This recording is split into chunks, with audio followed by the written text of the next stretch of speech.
আল্লাহ যদি চোখ খুলে না দেয়, কসম আল্লাহ, কারো পক্ষে ঘুম থেকে জাগার কোনো ক্ষমতা না। হ্যাঁ, যেই কোনো মানুষ যখন ঘুম যায়, নিজের ইচ্ছায় সাথে সাথে ঘুম আসে। কথা বলেন না কেন?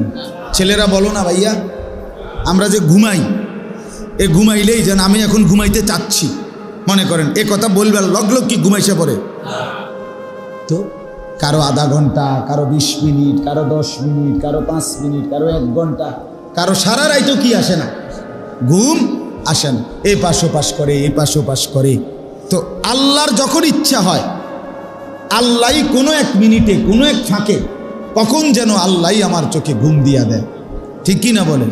তাহলে বোঝা গেল ঘুম আমার ইচ্ছা মতো আসে না, তাহলে বোঝা গেল ঘুম থেকে জাগা আমার ইচ্ছা মতো হয় না।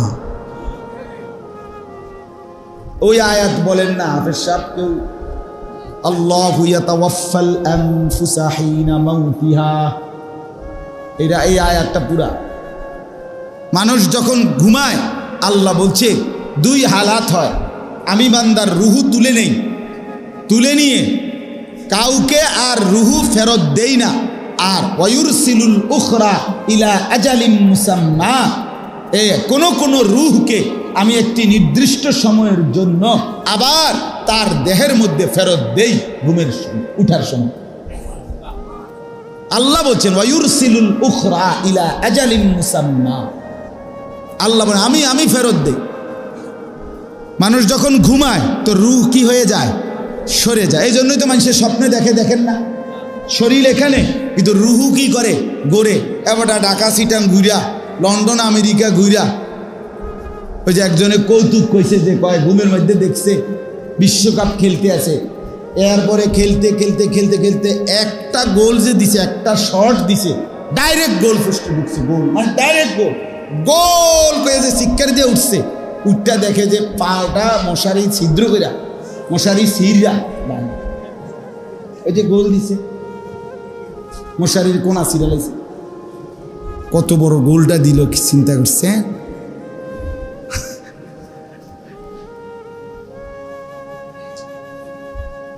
তাইলে বুঝা গেল রুহু ছড়ায় নেয় আল্লাহ তাআলা বলছেন।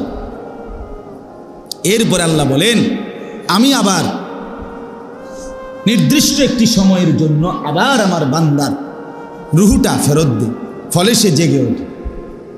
হাদিসের মধ্যে আছে নবী সাল্লাল্লাহু আলাইহি সাল্লাম ঘুমাইবার সময় যে কয়েকটি দোয়া করতেন, একটা তো আমরা সবাই ছোট্ট দোয়াটা পারি, বিসমিকা আল্লাহুম্মা, অথবা আল্লাহুম্মা বিসমিকা আমুতু ওয়া আহইয়া, এটা আমার ছোট মাইয়াও পারে, 2.5 বছরের মেয়ে। কিন্তু আরেকটা দোয়া আছে রাসূলুল্লাহ সাল্লাল্লাহু আলাইহি সাল্লাম নিয়মিত পড়তেন, একেবারে সহিহ বিশুদ্ধ হাদিস, বিসমিকা রব্বি ওয়াদাতু জামবি ওয়া বিকা আরফাউহু ইন আমসাকতাহা ফাগফির লাহা ওয়া ইন আরসালতাহা ফারহামহা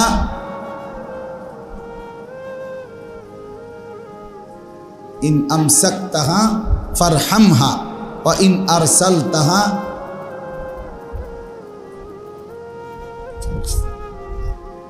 ফাহফাজহা বিমা তাহফাজু বিহি ইবাদাকাস সালিহিন আল্লাহুম্মা কিনি আযাবাকা ইয়াওমা তাবআসু ইবাদাক। এই দোয়া। তো এখানে একটা কথার অর্থটা হলো এই, নবীজি সাল্লাল্লাহু আলাইহি সাল্লাম বলতেন, আল্লাহ আপনার নামে কাত হইতেছি, আপনার নামে কি হইতেছি?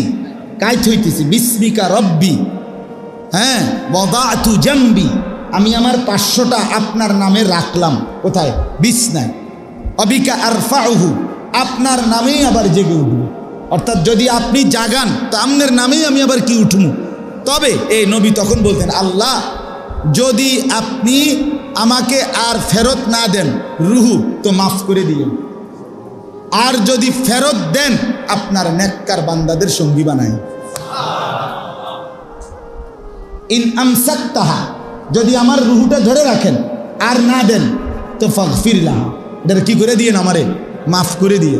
আর ওয়া ইন আরসালতাহা, যদি ছেড়ে দেন, ফাহফাজহা বিমা তাহফাজু বিহি ইবাদাকাস সালিহিন, আপনার নেক বান্দাদের সাথে আমার রুহুটাকেও হেফাজত করে।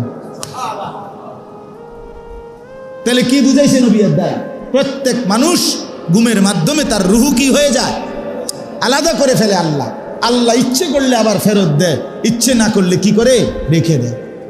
যুবক ভাই বলেন, আপনারা বলেন, বাপ বলেন, এই চোখ যদি আর না মেলে, এই ঘুম যদি আর না ভাঙ্গে, কে জাগাবে? কে?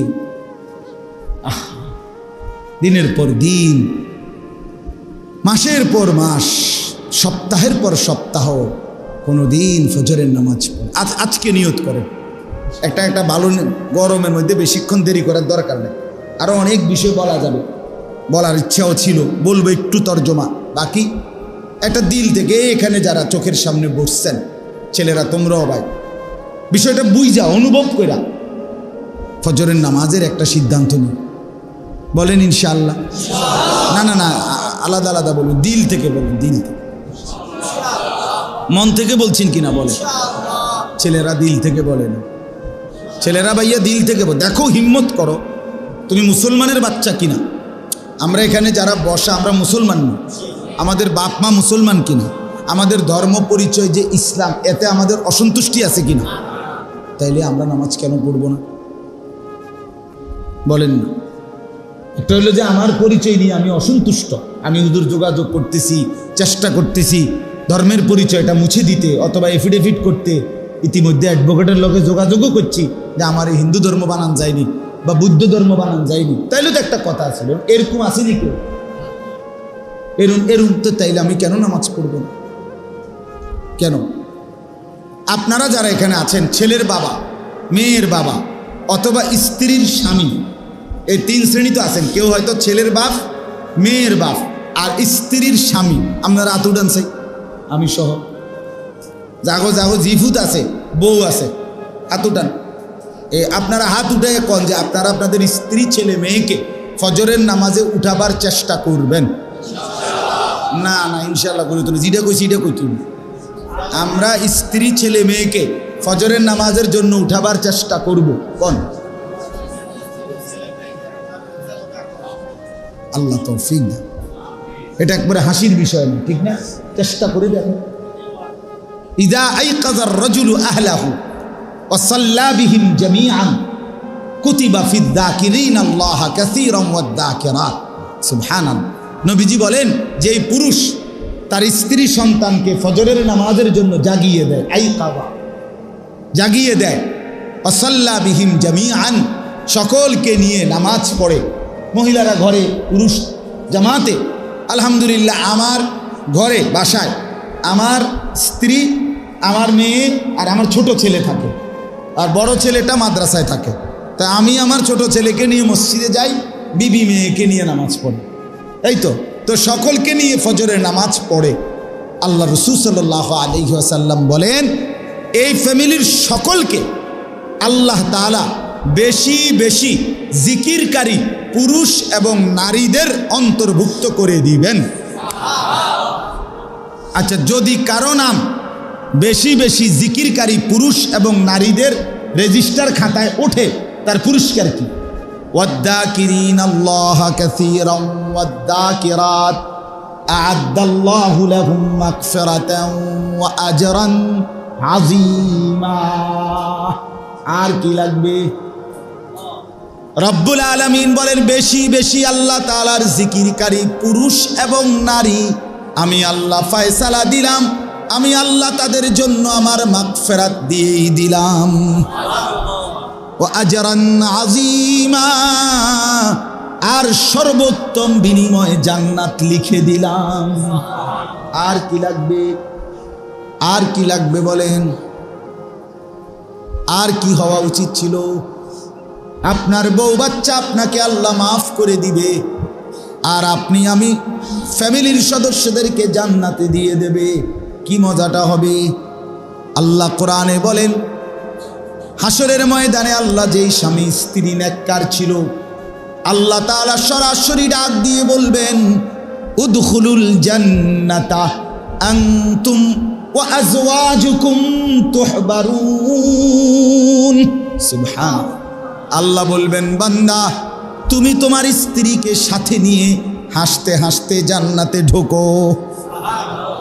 গলাগলি করে, হাত ধরাধরি করে জামাই বউ ঢোকো। চাও আনতুম ওয়া আজওয়াজু, স্বামী স্ত্রী দুজনে জান্নাতে ঢোকো। কি মজাটা হবে! হ্যাঁ, জান্নাতে গিয়ে যে তার বিবিকে হারাবে, সে জান্নাতের 70,000 হুর পাক না, কিন্তু সেই বিবির কথা কি মনে পড়বে না? মনটা কি তখন কষ্টে ভরে যাবে না?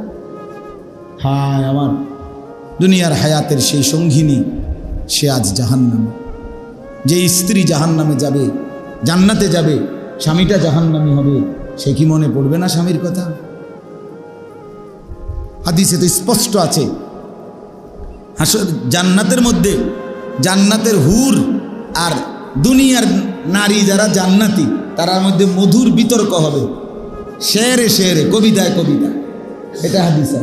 ওরা মানে তর্ক করবে কে উত্তম, জান্নাতের হুরেরা উত্তম নাকি দুনিয়ার নারী যে জান্নাতি হয়েছে সে উত্তম। শেষ পর্যন্ত প্রমাণিত হবে দুনিয়ার যেই নারী জান্নাতি হয়েছে সে কোটি কোটি হুরের চাইতে লক্ষ কোটি গুণ বেশি উত্তম। হ্যাঁ, তোমারে তো আল্লাহ তাআলা গুনাহ নাফরমানি আর পরিবেশের মধ্যে দেয় নাই, আমারে তো আল্লাহ তাআলা এমন এক পরিবেশে দিছিল যেই পরিবেশের সব নারী ছিল বেপর্দা, সবাই বাজারে বাজারে ঘুরত। আমি সেই সময়ে কষ্ট করে নিজের ইজ্জত আব্রু পর্দা হেফাজত করছি। এই বছর রমজানে আমি প্রথম 12 দিন, রমজানের প্রথম 12 দিন ছিলাম উমরায় আল্লাহর ঘরে, শেষ 10 দিন ছিলাম মসজিদের এতেকাফে।